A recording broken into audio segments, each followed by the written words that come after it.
The champagne cork popped with a sound that felt like a gunshot to my chest. Across the sleek glass conference table in a Chicago high-rise, my cousins, Andrew and Logan Barrett, clinked their flutes with smug satisfaction. I sat at the far end, staring at the stack of termination papers they'd slid across like a final insult. "To the future of Barrett Dynamics," Andrew said, lifting his glass. "Finally free to reach its full potential," Logan added, smirking. "No more dead weight in IT support." He looked right at me. "That's all you ever were, Elise. Uncle David kept you around out of loyalty, but this isn't a family pet project anymore.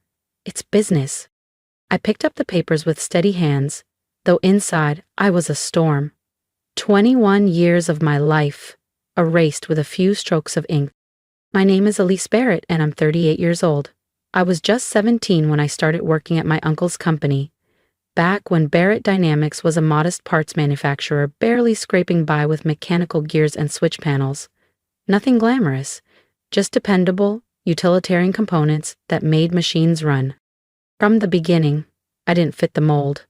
Andrew, 5 years older, went off to Wharton and came back acting like he'd invented capitalism. Logan, 3 years older, majored in communications and could talk a fish out of water. They were polished, loud, and always presenting someone else's work as their own. And me, I was the quiet one. I loved the production floor. I loved circuits, tools, CAD software, and spending my weekends teaching myself how to code and solder. While they hit country clubs and networking events, I was under fluorescent lights, rebuilding motorized systems by hand. "You've got the brain of a designer," Uncle David used to tell me, watching as I sketched out a prototype for a voice-activated panel system. "Maybe even a genius." But to Andrew and Logan, I was always just the girl with oil stains on her jeans and weird ideas. When I designed our first adaptive sensor grid at 23, they called it Elise's science fair project. When I created the voice-controlled panel that became our flagship product line, they branded it as a Barrett innovation and pushed me behind the demo screens. But here's what they never understood. Every patent application we'd ever filed, the motion-triggered relay boards, the wireless security interface, the energy-saving actuator arrays, listed me as the sole inventor. They filed under the company, sure, but under U.S. patent law, inventorship cannot be reassigned, no matter how many executives toast each other with Vive Clicquot. "Are you going to sign those or just keep glaring at them?" Andrew asked, checking his watch. "We've got a call with the Tokyo buyers in 30 minutes. Big order coming through for the smart grid line." My smart grid line. 5 years of weekends, rewrites, and micro-tests. Every single component, engineered in that lab they were so eager to erase me from.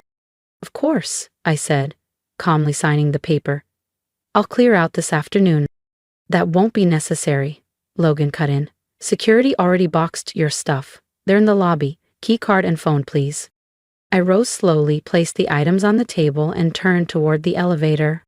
"Oh, and Elise," Andrew called after me. "You remember the non-compete clause, right? No working for competitors for 3 years." I turned just enough to smile. I remember everything. What they forgot to read, buried in the original contract language from 15 years ago, was that while the company owned the products, the intellectual property rights remained mine. The moment I was removed, they lost automatic licensing. 2 weeks later, the Tokyo deal collapsed. Their lead investor pulled out, and a quiet press release announced a new startup, Leora Systems, helmed by founder and chief innovator Elise Barrett. The tagline? "The mind they couldn't contain." 5 years, just so we're clear. I turned and gave them a smile, not my usual accommodating one, but something sharper. Clear. "Andrew, Logan, enjoy your meeting with the Tokyo delegation." As I walked out of the glass building I had poured half my life into, clutching a single cardboard box of desk clutter, I pulled out my personal phone and made one call. "Harrison, it's Elise Barrett. Remember that contingency plan we talked about? It's time." Harrison Lowe, my patent attorney, and the only person outside the company who truly understood the scope of what I'd built, didn't sound surprised. "They finally pulled the trigger?" he asked, voice calm. "Just now, 2-to-1 vote. My uncle's shares split evenly between Andrew and Logan after he passed. They control the board now. And they don't know? Not a clue, I replied. They never read the filings, they never questioned the different language in some of the patents, they just assumed everything defaulted to Barrett Dynamics. Here's what my business genius cousins never bothered to understand. There are two kinds of patent assignments. The first, standard corporate practice, transfers all rights to the company on day one. The second, which I had deliberately used for the last 5 years, grants only a limited use license tied to employment, while ownership remains with the inventor, me. It was a subtle but legally profound difference, one hidden in fine print that neither Andrew nor Logan had ever bothered to read. Because, of course, technical paperwork was Elise's job. How many patents are we talking about? Harrison asked.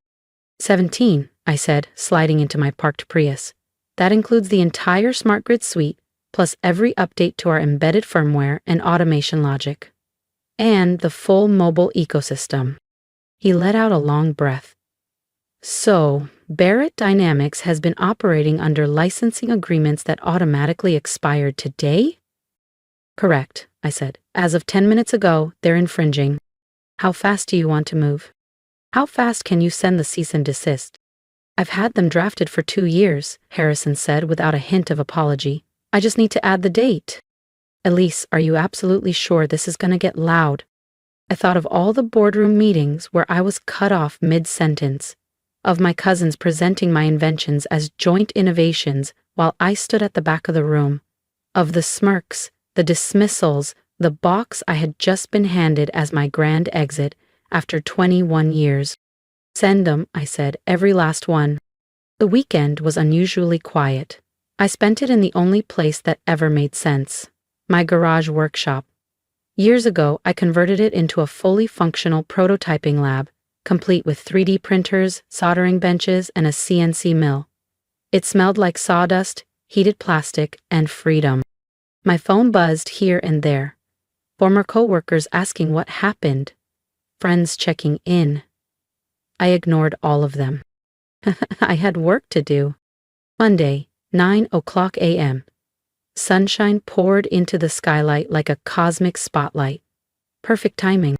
As Andrew and Logan settled into their leather chairs and poured their overpriced coffee, Harrison's cease and desist letters were arriving.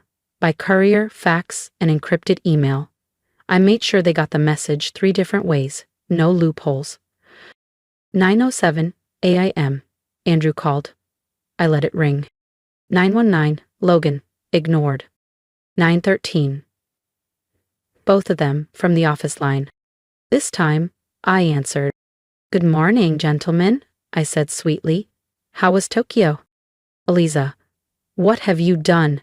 Andrew's voice practically shattered the receiver.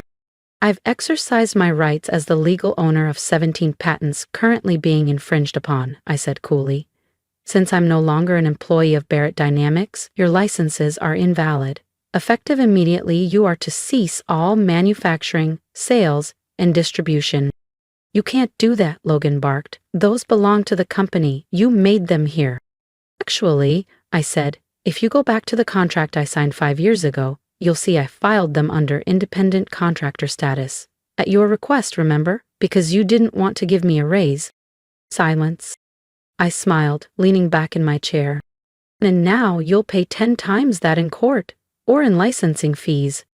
You restructured my employment to save on benefits, I reminded him, voice even. Had me sign a new contract classifying me differently for tax reasons. That change gave me legal grounds to retain ownership of any patents I developed. Silence.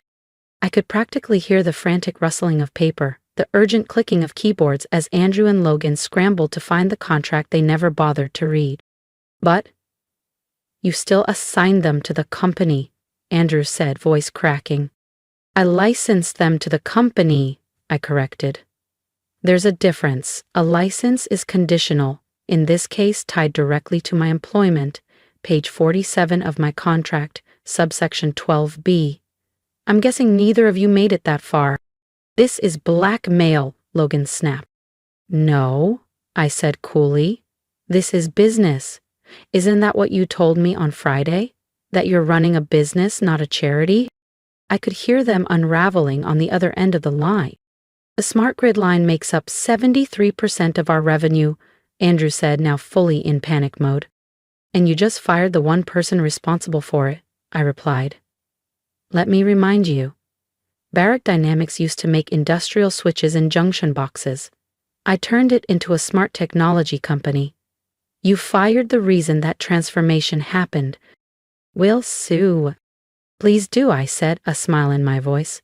I'd love to hear you explain to a judge why you never read the contracts you signed, why you never questioned why the tech support was named the sole inventor on every major patent, or how you voted out the person who's been propping up your bottom line for over a decade. More silence. Then Andrew's voice, smaller now. What do you want? What I've always wanted, I said. Respect, recognition, and fair compensation. We can't just undo the termination, Logan muttered. The board would need to vote. We'd look like complete idiots.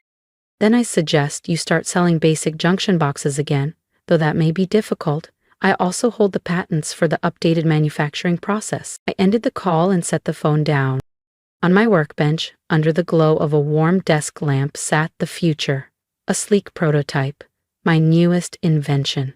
A modular smart home hub capable of integrating climate control, lighting, security, and appliances in real time, learning user habits, and optimizing efficiency. Smarter, faster, more secure than anything Barrett Dynamics had ever released. I had been developing it in secret for months, knowing this day would come. The calls didn't stop. Board members, attorneys, even a former engineer trying to catch up. I ignored them all. My focus was here, in the lab I'd built with my own hands. By Tuesday, a formal letter from Barrett Dynamics' legal team arrived, accusing me of theft of trade secrets and corporate espionage. Harrison, never one to be rattled, responded with a 17-page rebuttal. He included side-by-side breakdowns of each patent, the contractual language, and records proving they'd been developed off-site, independently, and under a contractor classification. He ended it with a line I particularly enjoyed. Any further attempt to manufacture or distribute products based on Miss Barrett's intellectual property will trigger immediate legal action. By Wednesday, the real panic began. The Tokyo distributors threatened to cancel the deal. Clients were demanding answers. Stock had dropped 30% overnight on rumors of a manufacturing freeze. By Thursday morning, Timothy was on my doorstep. He looked terrible. Wrinkled shirt, bloodshot eyes, the hollow stare of someone facing a financial freefall. Elise, please, he said when I opened the door. I let him in. I didn't offer coffee. Petty? Maybe. Satisfying? Absolutely. We were wrong, he admitted. Logan and I, we let our egos get in the way. We were jealous. Uncle David always lit up when you showed him new designs. We have the degrees, but you built the future. And yet you called me just tech support, I reminded him. I know, he said quietly. It was cruel and stupid. We thought sales and branding were everything, but without the tech, you have nothing, I finished for him. He nodded. The board is in meltdown. Distributors are threatening lawsuits. Robert had a panic attack yesterday and ended up in the ER. I felt a flicker of sympathy, but I buried it. They had 21 years to show me respect. It took 4 days without me to realize my value. What are you proposing? I asked. Come back, he said. Full partnership, equal voting rights, retroactive compensation for your patents. We'll restructure everything, make you chief technology officer. Just save us. Chief Technology Officer? No. I met Timothy's eyes without blinking. I don't want a fancy title that changes nothing. I want to be what I've always been, the core of this company's innovation, but this time I want recognition and compensation. He hesitated. Name your terms. I want 51% ownership, I said. Majority control. Timothy went pale. 51? The board won't approve that? Then let them watch Barrett Dynamics sink back into obscurity, I said. while I launch a company using every innovation and patent you no longer have rights to. You'd destroy Uncle David's legacy over this?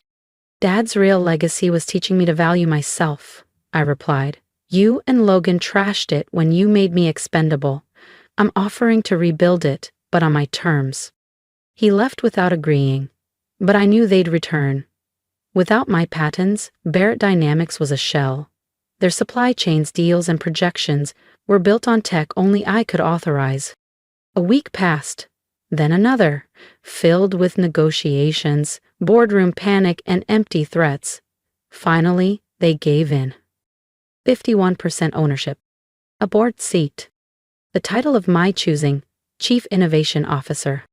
The signing ceremony was held in the same conference room where they'd fired me. No champagne this time, just legal folders and quiet tension. As I signed the final document, Robert cleared his throat. For what it's worth, he said. We're sorry. We should have valued you. Yes, I replied. You should have. But I had no time for bitterness. I had a company to rebuild. The first thing I did, a full patent audit. Turns out, I wasn't the only one overlooked. Several engineers had brilliant ideas that were shelved because they didn't fit the branding strategy. Within 6 months, we launched 3 new product lines based on those ignored innovations. And my smart home hub, the one I'd built quietly in my garage, became our flagship product. Timothy and Logan, to their credit, adapted. They focused on sales and branding, but this time they listened. They asked questions. They learned what they'd once dismissed as technical clutter. And Barrett Dynamics thrived. We grew from a regional supplier to a national name, then international. The patents I'd protected became the foundation of a modern tech empire, but my real victory was cultural. Engineers spoke up without fear. Ideas weren't shot down for being too technical. Everyone knew their work mattered. My name now sat at the top of the letterhead. The Barrett Dynamics Innovation Company. One day, at a tech conference in San Francisco, Timothy introduced me. This, he said proudly, is Elise Barrett, the genius behind everything we make. They'd once called me just tech support, a background player, replaceable. They toasted my departure, confident they'd removed the weakest link. But they had severed the heart of their own company. Because in a tech firm, the one who holds the patents holds the power. And the quiet one in the corner, the one taking notes and solving problems, that's the person who can bring an empire to its knees. Not out of revenge, out of resilience. When you ignore someone's value for decades, dismiss their voice, downplay their contributions, you write your own downfall. They thought they were kings, but every king needs a kingdom. And I had been the one building it all along. Now, I sit at the head of the same table they once tried to push me from. Behind me, the wall is lined with framed patents, each one a quiet triumph. That champagne cork they popped? It wasn't my funeral they were celebrating. It was their own. To everyone watching this, if my story struck a chord, leave a comment below. Not for me, but for every person who's ever been underestimated, overlooked, or silenced. Your words matter. Remind the world that quiet strength is still strength. Stand with me. Because no one should have to fight alone for what they've earned.